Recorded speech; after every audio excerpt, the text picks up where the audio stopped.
elles ne croient pas que le Cameroun est une république bananière. Peut-être c'est dans leur esprit, mais alors ils se trompent lourdement. Lourdement. Je dis toujours, quand il s'agit du Cameroun, les gens devraient réfléchir à 2 reprises. À 2 reprises. Je l'ai déjà dit à plusieurs occasions. Les histoires où on dit succession dynastique de machin et tout ça là, au Cameroun, regardez notre histoire. Regardez notre histoire. Faites très attention. On peut convaincre certaines personnes qui ne connaissent pas les réalités camerounaises de ce que ce genre de manigance soit possible au Cameroun.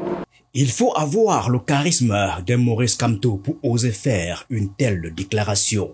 Le ton se lève, un orage ferme, déterminé, chaque mot une conviction palpable. Ses lunettes impeccablement posées sur le nez, son visage empreint d'une gravité digne des plus grands dirigeants. Le doigt pointé vers l'avenir. Voilà la posture d'un leader qui sait exactement où il veut mener son peuple. Un leader qui ne recule devant rien. Et la succession héréditaire, cette dynastie qui veut régner en maître sur l'État, il n'en veut pas. Un appel à un changement radical au sommet. Et Paul Biya est plus que jamais interpellé face à la fraude électorale orchestrée par ELECAM, cet organe qui devrait être le garant de la démocratie au Cameroun. Le président de la République en fonction, qui nomme les responsables de l'ELECAM, doit, dans un effort non partisan, tirer toutes les conséquences politiques de ces faits criminels qui trahissent l'intention claire de voler, comme en 1992 et en 2018, la victoire électorale au peuple camerounais, même si on est conscient qu'il pourrait en être un des bénéficiaires potentiels. Il doit faire cet effort-là, parce qu'il a la casquette d'un chef de parti, de candidat de parti, mais il a également une casquette ô combien plus importante et plus lourde, celle du président de la République, chef de l'État du Cameroun, qui doit effectivement veiller au respect des lois et qui est le garant de la constitution de notre pays. Pour la Tangandji, le ministre de l'administration territoriale ne pourra qu'apprécier cette nouvelle sortie audacieuse de cet opposant qui, comme un épineux cactus dans le jardin du pouvoir, donne du fil à retordre au système en place. En réalité, Maurice Kamto est comme un super-héros immunisé contre les piqûres d'abeilles et le moulinex impitoyable du Minat. Pour ce pape du droit et avocat de renom, une seule vérité prévaut. Le respect de la loi est son mantra sacré et il est prêt à se battre jusqu'à la dernière goutte de sueur pour défendre cette cause. Et j'ai entendu un ministre dire qu'ils sont là pour qu'on respecte la loi. Nous le voudrions. Nous souhaitons justement que le gouvernement respecte la loi, que le gouvernement appelle les uns et les autres à respecter les lois, que l'Assemblée nationale se permet de voter au nom de tous les Camerounais. Et là, nous avons un cas patent. Nous avons demandé depuis 10 ans la révision du code électoral à cause justement des défectuosités et des insuffisances. On ne l'a jamais accordé. Mais même ce qui existe dans le code électoral n'est pas respecté. Il faudrait que les Camerounais en soient conscients, que nous en prenions acte. Il ne s'agit pas de je ne sais quelle agitation, mais il s'agit des faits vérifiables. Chacun de vous, j'ai donné l'article, peut lire l'article 80 du code électoral. L'opposant le plus populaire du Cameroun, véritable bulldozer contre le régime de Paul Biya, n'a jamais mâché ses mots pour exprimer son mépris face à la gestion désastreuse et chaotique de celui qui trône sur les destinées du pays depuis 42 ans. 42 ans, c'est une éternité, une véritable ère géologique. C'est bien trop long. Il est grand temps que ça change. Il faut agir et vite. Le président doit enfin prendre ses responsabilités et sortir de son long sommeil. Qu'il assume avec hauteur la fonction qu'il occupe depuis 42 ans et dont il a voulu prolonger par la fraude la durée en 2018 en évitant au pays une implosion générale. Oui, c'est maintenant qu'il doit agir pour arrêter ce mauvais vent que font souffler sur notre pays à l'approche du prochain scrutin présidentiel. Les instances dirigeantes de l'ELECAM et leurs partenaires techniques allemands, à savoir Giesecke et De Vries, d'une part et Veridos d'autre part. Que les membres du pouvoir judiciaire, du pouvoir politique, les autorités administratives, les forces de sécurité et les partenaires du Cameroun se le tiennent pour dit. Les Camerounais écrasés par une gestion insouciante et irresponsable de plus de 4 décennies sont désespérés du régime et en colère contre lui. Ils ne le laisseront plus jamais. Ils ne laisseront plus jamais la fraude électorale leur être imposée par leurs dirigeants. Il n'est plus un secret pour personne que le leader du MRC nourrit depuis longtemps le rêve audacieux de renverser ce régime. C'est lui qui lui a dérobé sa victoire en 2018, comme il ne cesse de le clamer. C'est par la voie des urnes qu'il envisage bien sûr de s'emparer du pouvoir. Son ambition est à la hauteur des montagnes qu'il doit gravir. 2025 s'annonce comme un véritable champ de bataille et Maurice Kamto le sait pertinemment. Cet homme, un gladiateur de temps moderne, adore les défis, surtout lorsqu'il se retrouve acculé au mur. Il n'hésite pas à mettre le système sur ses épaules et à s'attaquer frontalement à Elekam. Les fantômes du passé ressurgissent et l'histoire semble prête à se répéter. Le flagrant délit de manipulation du fichier électoral ici dénoncé ravive le souvenir douloureux et d'un épisode que vous connaissez bien, celui des faux procès verbaux du scrutin présidentiel du 7 octobre 2018 et celui rocambolesque de la victoire du candidat du RDPC à ce scrutin avec un suffrage dit valablement exprimé de 100,48%. Ainsi donc, une fois de plus, Elekam ait pris la main dans le sac. Le leader du MRC s'apprête à livrer la bataille de 2025. Contrairement à 2018, la stratégie a pris un tournant audacieux. Cette fois-ci, il entend avoir toutes les cartes en main pour terrasser son éternel rival au pouvoir, Paul Biya, et son parti, le RDPC. Fort des leçons du passé, Maurice Kamto veut devenir le maître incontesté de son destin pour 2025. Les hommes des médias deviennent les échos de ce combat spectaculaire qui ne fait que commencer.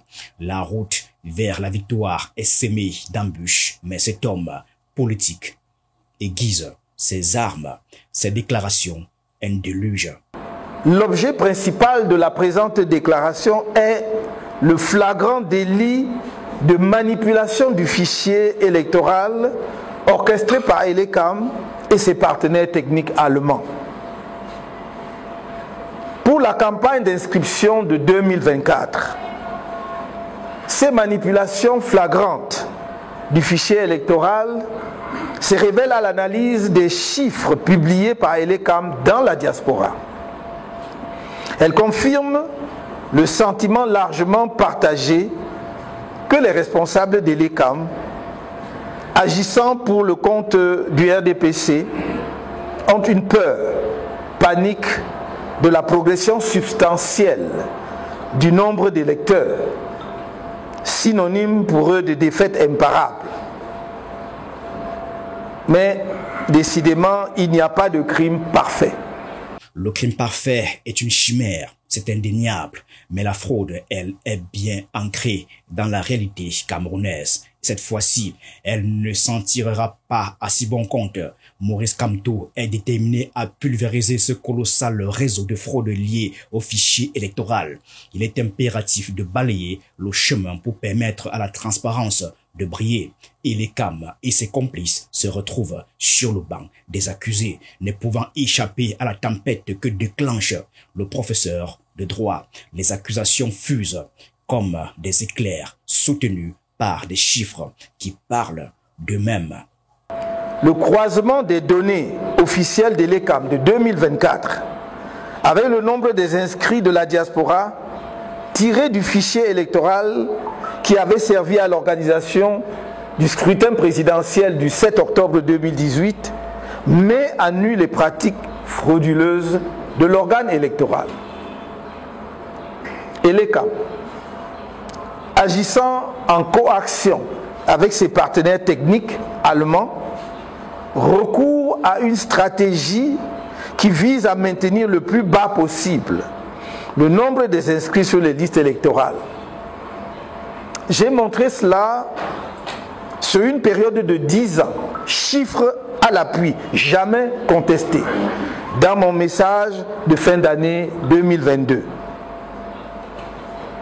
Le comportement de l'ECAM et de ses partenaires techniques confirme simplement ces pratiques établies depuis l'adoption du nouveau code électoral en 2012 et de la refonte du fichier électoral qui s'en est suivi. Il s'agit là de pratiques criminelles qui tuent les balbutiements démocratiques camerounais. La justice ne peut plus les laisser impunis au risque d'être, au même titre que le RDPC et l'ECAM, responsables de toutes les conséquences fâcheuses que celle-ci pourrait avoir sur la préservation de la paix au lendemain du scrutin présidentiel à venir.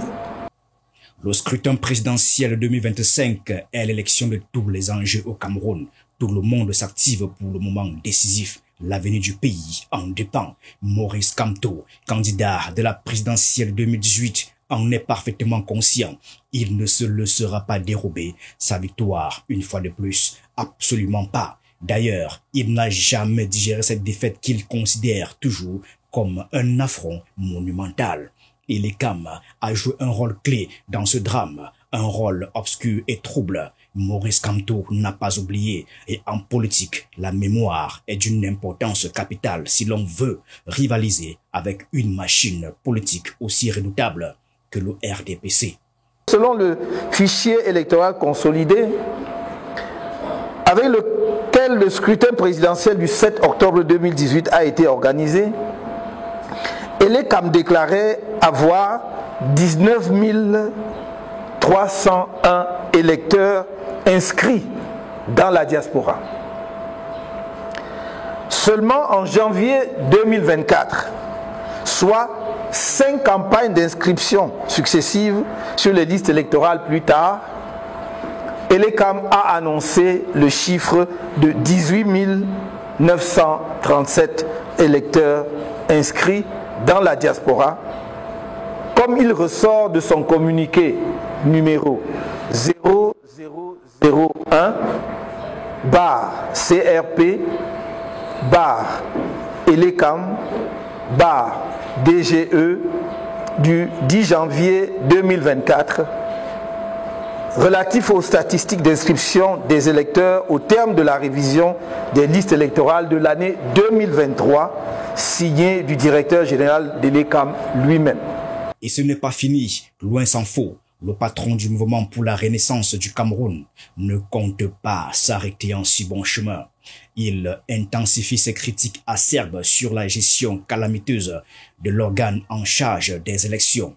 Comme un détective sur une affaire criminelle, il dévoile les incohérences et les dysfonctionnements de l'ECAM. Les déclarations du directeur général de l'ECAM concernant les enregistrements sur les listes électorales au sein de la diaspora camerounaise sont mises à nu, exposées comme un vieux secret honteux. Maurice Kamto ne laisse rien au hasard. Il scrute chaque mot, chaque chiffre. Il est prêt à déclencher une tempête pour faire éclater toute la vérité au grand jour. Son combat pour la transparence, un cri de ralliement pour tous ceux-là qui aspirent à une démocratie véritable et authentique. Selon le directeur général de l'ECAM, le nombre d'inscrits dans la diaspora, au lieu de croître, a plutôt diminué de 364 électeurs après 5 ans. On aurait pu imaginer qu'il y a eu une cascade de décès au sein de la diaspora camerounaise ou un retour massif de nos compatriotes au pays au cours de la période considérée. Mais aucune donnée statistique ne va dans ce sens. En tout état de cause, la disparition de 364 électeurs de la diaspora en 5 ans est simplement impossible, car même par la pirouette magique du toilettage, il aurait fallu qu'il y ait eu au préalable ouverture des inscriptions dans la diaspora au cours de cette période pour offrir l'opportunité d'une refonte. Or, depuis la clôture des inscriptions du 31 août 2018, il n'y a plus eu d'inscription en diaspora avant la brève et laborieuse campagne d'inscription de 2024. Quels sont donc les éléments qui ont permis à Elecam de faire les ajustements pour arriver effectivement à un résultat qui nous permet de constater qu'il y a 364 électeurs de la diaspora qui auraient disparu entre-temps? Son discours, bien que long, est d'une incisivité redoutable. Son ton, implacable depuis le début, ne laisse aucune place au doute. La nébuleuse de la fraude, telle une ombre pesante, n'a que trop duré. À 2 semaines après la clôture des inscriptions sur les listes électorales par Elections Cameroun, Maurice Kamto ne lâche rien. Il s'est dit prêt à renverser des montagnes pour garantir l'intégrité du processus électoral. La vigilance doit être absolue, comme une sentinelle prête à défendre la forteresse de la démocratie contre toutes les forces et les menaces invisibles. Il est temps de dissiper les nuages sombres de la fraude et de faire briller la lumière de la transparence sur l'avenir politique. Il faudra garder une vigilance absolue. Car n'oublions pas que face à l'enthousiasme suscité par les inscriptions massives des Camerounais sur les listes électorales, le directeur général d'Elecam a fait du toilettage un outil avec lequel il peut anéantir tous ses efforts d'inscription. Il déclarait à cet effet, à la fin du premier trimestre de cette année, qu'on peut, je cite, avoir par exemple 200 000 inscrits et qu'après le toilettage, il n'en reste plus que 50 000. Fin de citation. Voyez l'ampleur de l'écart qu'il se permettait de suggérer alors. 200 000 inscrits, après toilettage, il n'en reste que 50 000. Il aurait pu dire, après toilettage, il n'en reste que 150 000, parce que le toilettage après, ça veut dire que la base est sûre. On voit simplement des décès, les doublons, etc. Mais ça peut pas être, le toilettage ne peut pas enlever les 3/4 des inscrits. Un devoir, un impératif moral, celui de dénoncer la gigantesque machination qui se dissimule derrière le fichier électoral. Ce monstre tapis dans l'ombre, prêt à frapper. Maurice Kamto livre un réquisitoire sévère à l'encontre d'Elecam et expose ses failles et ses manigances. Ce cri de ralliement semble salutaire, peut-être même vital pour l'avenir de la démocratie. L'opposant fort de son expérience sait pertinemment que si rien n'est fait pour démasquer cette farce électorale, les choses ne pourront pas changer en 2025. Il n'est pas dupe. Chaque minute qui passe est une minute de plus accordée à l'inertie et à la tromperie. Il est temps d'agir, de mettre en lumière les vérités cachées et de galvaniser les citoyens dans une lutte acharnée pour un avenir où chaque voix compte réellement. La bataille pour la transparence a commencé et il n'y a pas de place pour le relâchement. Rien n'est anodin. Et c'est notre devoir de vigilance en tant que parti politique d'être attentif à tout ce qui se fait sur la scène politique. Je vous rappelle que la constitution de notre pays, c'est elle-même qui dit que les partis et formations politiques concourent à l'expression du suffrage. C'est donc notre devoir, tout à fait légal et je dirais mieux constitutionnel, d'être vigilant sur la manière dont on confectionne les listes électorales, sur la manière dont se déroule le processus électoral et sur la manière dont on proclame les résultats des élections. Car selon cette doctrine, passez-moi le terme diabolique, les quelques 8 116 960 électeurs inscrits avant toilettage annoncé par le directeur général de l'ECAM fin août 2024 pourrait fondre après toilettage et repasser sous la barre de 8 millions par la volonté cynique des responsables de l'ECAM, dont l'objectif est, comme je vous l'ai dit à plusieurs reprises, de bloquer le corps électoral camerounais dans une fourchette allant de 7 millions à 8 millions, et pas plus. Sa parole, une lueur d'espoir dans un océan d'incertitude, défend en permanence la clarté et la vérité. Maurice Kamto sait manier les mots. Ces mots qui composent sa déclaration politique sont légion, une véritable armée de concepts qu'il répète à satiété, toujours avec le même ton, comme un chant de guerre destiné à éveiller les consciences. Il insiste sur l'importance cruciale de changer les choses.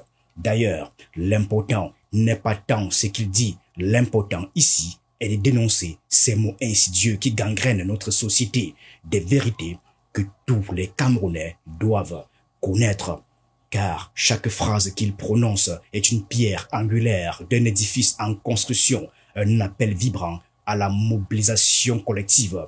Il ne se contente pas de parler, il incarne une révolution des esprits, un mouvement inexorable vers une prise de conscience nationale.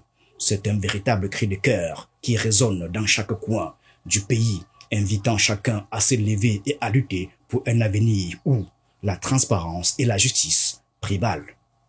Les manipulations grossières et condamnables du fichier électoral expliquent pourquoi le directeur général de l'ECAM refuse obstinément de rendre publique la liste électorale nationale des électeurs inscrits, comme le lui prescrit l'article 80 du Code électoral. Suivant l'article 80, il a l'obligation, à la fin de chaque année, c'est-à-dire au mois de décembre, de publier la liste de tous les électeurs inscrits. Ce n'est pas des listes partielles, ce ne sont pas des listes que l'on publie seulement dans les antennes, c'est une liste qui doit être exhaustive sur le site de l'ECAM afin de permettre à chaque Camerounais de vérifier. Par exemple, s'il y a des erreurs sur son nom, si son nom manque, ou si effectivement on a maintenu un décès, quelqu'un qui est décédé, alors qu'il est décédé. C'est ça qui contribue à faire un bon toilettage, effectivement, de la liste électorale. Mais le directeur général de l'ECAM, comme s'il en faisait une affaire personnelle, refuse obstinément de respecter la loi. Un refus flagrant de respecter la loi, une provocation qui ne passe pas inaperçue aux yeux de Maurice Kamto. Convenons-en, la liste des fraudes est très longue. Pourtant, il y a un mot que tout homme politique se doit de clamer haut et fort. C'est le mot transparence. Posséder une parole publique légitime, c'est incarner cette notion de transparence avec audace. La position du MRC est limpide comme l'eau de roche. Et ce moment est une véritable heure de vérité. Il faut être clair avec les Camerounais, car la confiance ne se construit pas sur des fondations douteuses. Malheureusement, ce n'est pas le cas pour l'ECAM et ses partenaires allemands qui semblent naviguer dans des eaux troubles. On vous le dit, Maurice Kamto n'oublie rien et il est prêt à faire résonner sa voix pour que la justice soit faite. C'est l'occasion donc de nous interroger publiquement sur le rôle historique trouble joué par la société allemande, Giesecke et De Vries, qui avait gagné en avril 2012 le marché de la biométrisation du fichier électoral à près de 8 milliards de francs CFA pour finalement ne faire que l'informatisation des listes électorales. Parce qu'il s'agissait de mettre en place au Cameroun la biométrie.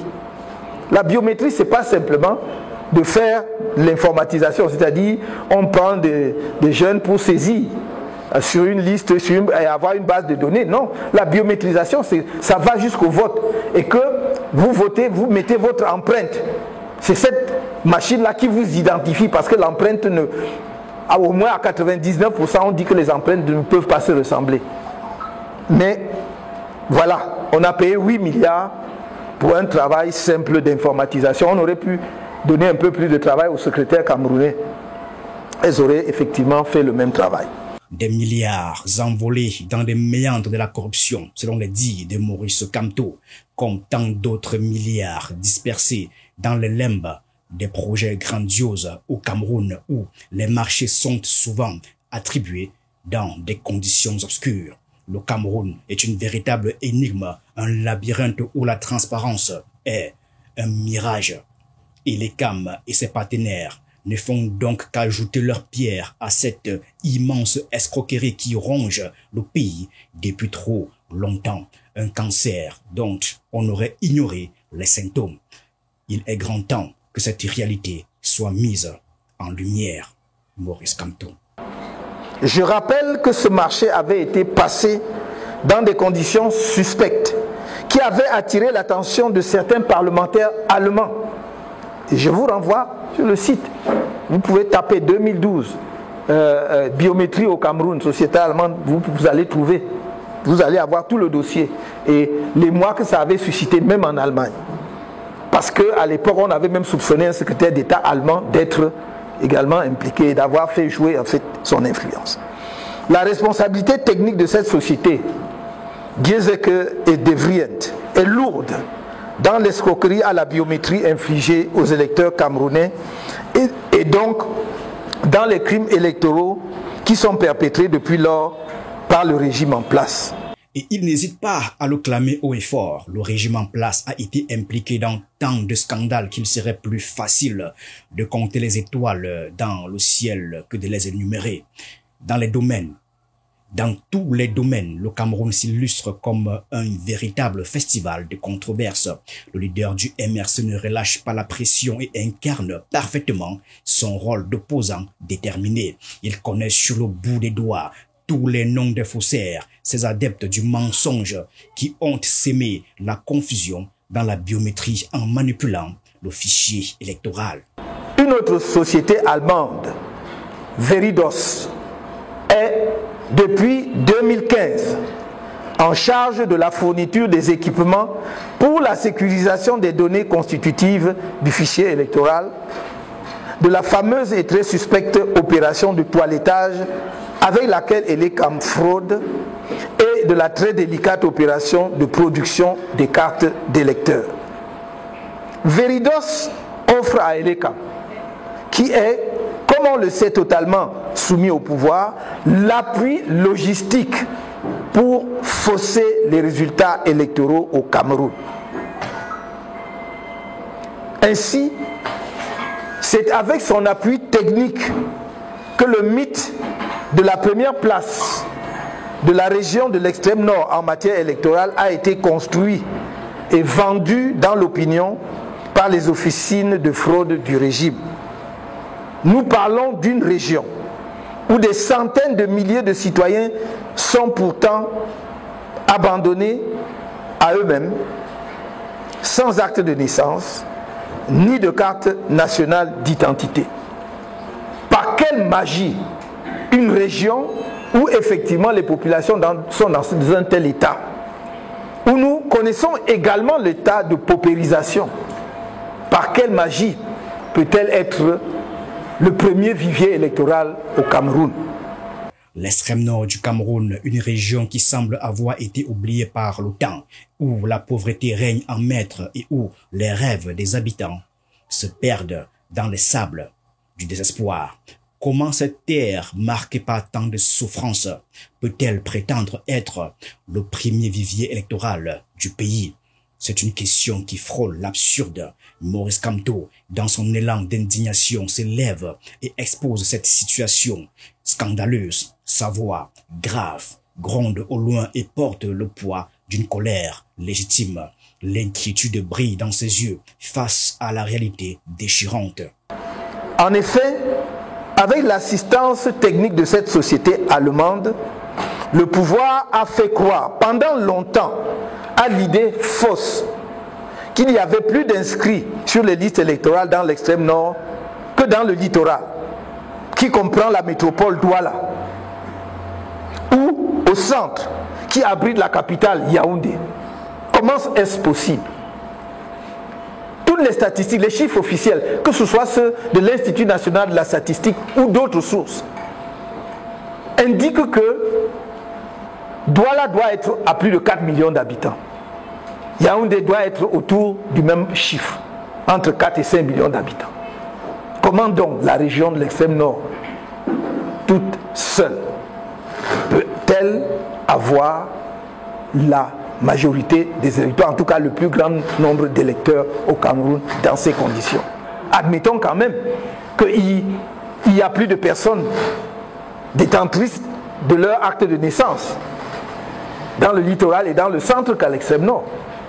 Admettons quand même qu'il y a plus de citoyens camerounais scolarisés dans le centre et le littoral que dans l'extrême nord, et qui peuvent donc faire les démarches nécessaires même pour leur inscription.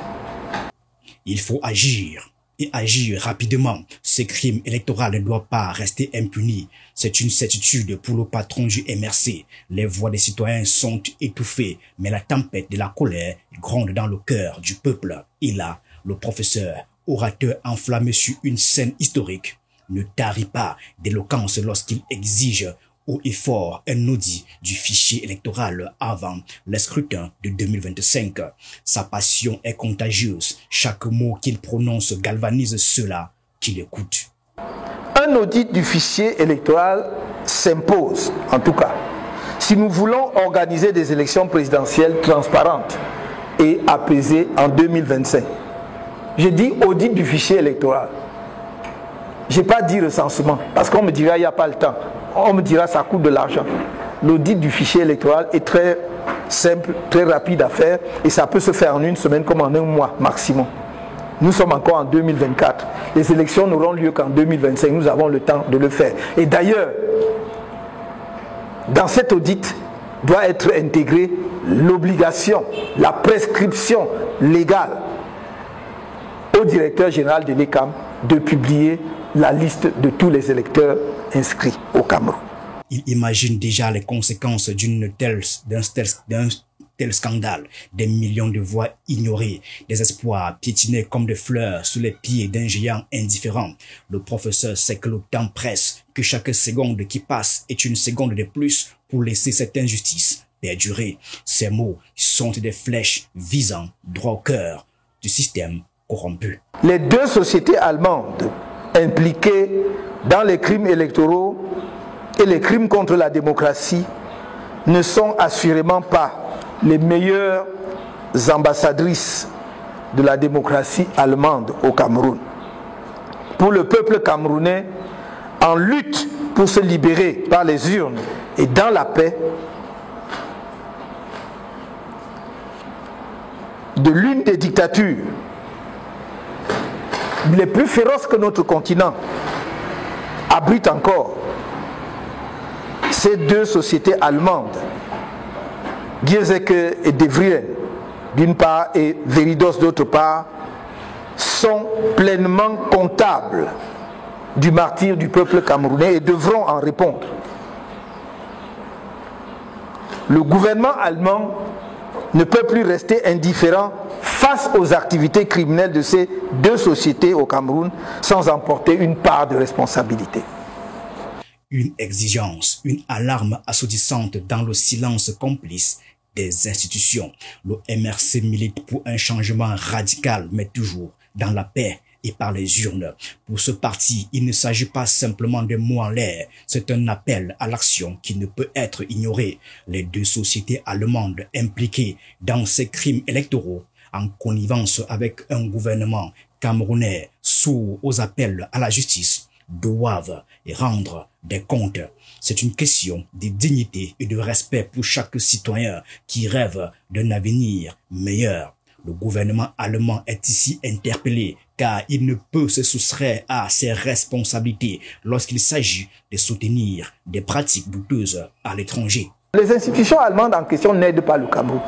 Ce sont des sociétés qui ont gagné des marchés, utilisons les termes appropriés. Parce que chaque fois qu'on parle d'étrangers, nous sommes à genoux, on croit qu'ils viennent nous aider. Ils ne nous aident pas, ils ont gagné un marché. Et un marché qu'auraient dû gagner les Camerounais parce qu'il ne s'agit pas d'un niveau d'expertise qui dépasse les Camerounais. ce qu'on a fait pour les inscriptions sur les listes électorales, ce qu'on a fait pour les cartes nationales d'identité, ce qu'on a fait pour les passeports, est à la portée des Camerounais, du premier informaticien camerounais, parce qu'on a des informaticiens de haut vol dans notre pays, ou en tout cas ressortissants de notre pays. Donc il ne faut pas qu'on continue ce complexe-là, non seulement qui nous fait sortir de l'argent, mais qui permet à des étrangers de venir s'amuser au Cameroun avec le destin du peuple camerounais. Nous parlons d'une société qui n'en a rien à foutre. Si on lui donne de l'argent, il fait ce qu'on lui demande de faire. Ou elle fait ce qu'on lui demande de faire, pardon. Maurice Kamto n'est pas de ceux qui se contentent de hocher la tête comme des beignets oui-oui, dociles et muets face à l'inacceptable. Non, il est un lion réjouissant dans la savane politique, prêt à défendre avec ferveur les droits de son peuple. Face à ce flou insupportable qui enveloppe la situation, il n'hésite pas à taper du poing sur la table. Le temps des compromissions est révolu. Il n'y a pas place pour le complexe d'infériorité ici. Chaque mot qu'il prononce est une déclaration de fierté et de résilience. Lorsque le destin de tout un peuple est en jeu, Maurice Kamto se tient en première ligne, prêt à braver les tempêtes et à défier les puissants. Il sait que chaque instant compte et que la voix du peuple doit être entendue avec la clarté d'un cri de ralliement. Il inspire ceux-là qui l'entourent et à se lever et à se battre pour un avenir meilleur. Dans cette lutte pour la justice et l'équité, il incarne l'espoir d'une nation qui refuse de se laisser écraser par l'indifférence. Parce que si l'on prive un peuple d'inscription sur les listes électorales, si l'on force les élections avant même le jour des élections, c'est que l'on veut pousser à bout un peuple. Ceux qui se livrent à ce jeu seuls savent ce qu'ils visent et quels sont leurs objectifs. Mais nous avons toujours prôné, nous, le changement au Cameroun dans la paix et par les urnes. Le changement par les urnes et dans la paix. Conjuguez ça à tous les temps. Tournez la phrase dans tous les sens. Vous aurez le même résultat. Changement dans la paix et par les urnes.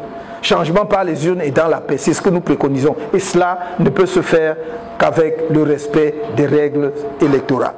Nul ne pourra prétendre n'avoir pas été alerté de ces crimes électoraux pouvant déboucher sur des violences post-électorales au regard de la détermination du peuple camerounais à tourner la page dans les urnes et par la paix, dans les urnes et dans la paix, pardon, d'un régime qui l'a réduit à l'ombre de lui-même.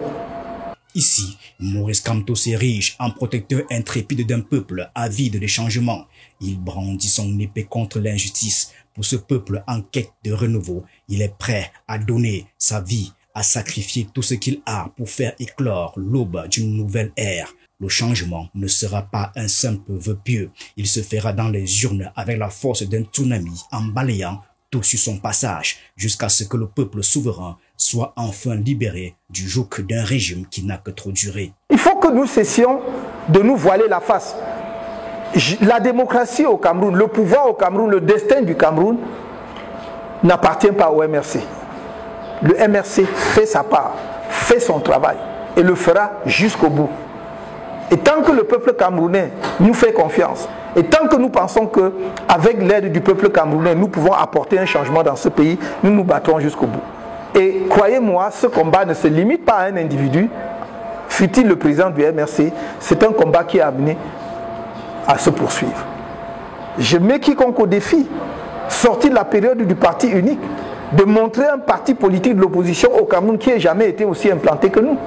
Vous comprenez ?